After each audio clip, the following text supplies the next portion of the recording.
ఆంధ్రప్రదేశ్ రాష్ట్ర డిప్యూటీ సీఎంగా పవన్ కళ్యాణ్ గారు ఎప్పుడైతే బాధ్యతలు చేపట్టారో అప్పటి నుంచి ఆంధ్రప్రదేశ్ అభివృద్ధి పరుగులు పెడుతుందని చెప్పుకోవచ్చు. ముఖ్యంగా ఆయన ప్రమాణ స్వీకారం చేసినప్పటి నుంచి ఆంధ్ర రాజకీయాలు కీలక మలుపులు తిరుగుతూ ఉన్నాయి. మరోవైపు జనసేన పార్టీ కూడా దేశంలోనే అతిపెద్ద పార్టీగా త్వరలోనే అవతరించబోతోంది. ముఖ్యంగా జాతీయ స్థాయి నాయకులు మన పవన్ కళ్యాణ్ గారు జాతీయ స్థాయిలో రాజకీయాలు చేస్తున్న విషయం తెలిసిందే. ముఖ్యంగా కేంద్ర ప్రభుత్వ పెద్దలతో ఆయన సఖ్యతగా మెలుగుతూ ఉన్నారు. మరోవైపు జనసేన పార్టీలోకి జాయిన్ కావడానికి మాజీ ఎంపీలు అలాగే మాజీ ఎమ్మెల్యేలు కూడా చాలామంది ఎదురు చూస్తున్న విషయం తెలిసిందే.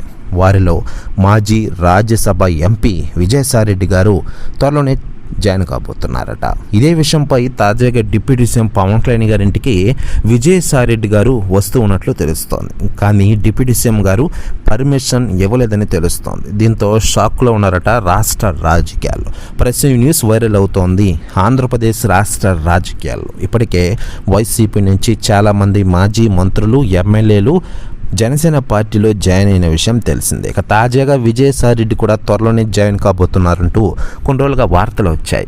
విజయసాయిరెడ్డి గారు వైసీపీకి రాజీనామా చేస్తున్న విషయం తెలిసిందే. అప్పటి నుంచి వైసీపీకి దూరంగా ఉంటూ వస్తున్నారు విజయసాయిరెడ్డి గారు.